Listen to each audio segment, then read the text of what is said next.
So we're in my cabinet shop and I got this back brace that is really helpful in my shop or when we go to the job site because we do a lot of furniture moving, appliances, and it has this metal brace that goes on your back for your spine that is really nice. Just when you're putting it on, make sure that the cross braces are not tangled up.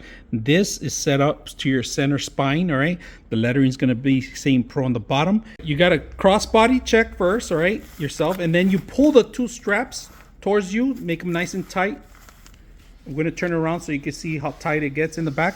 Now, this part right here, if you guys can see, cross-connected to each other. This is how it's supposed to be in the front. So when you're going to carry something, look at that extra support.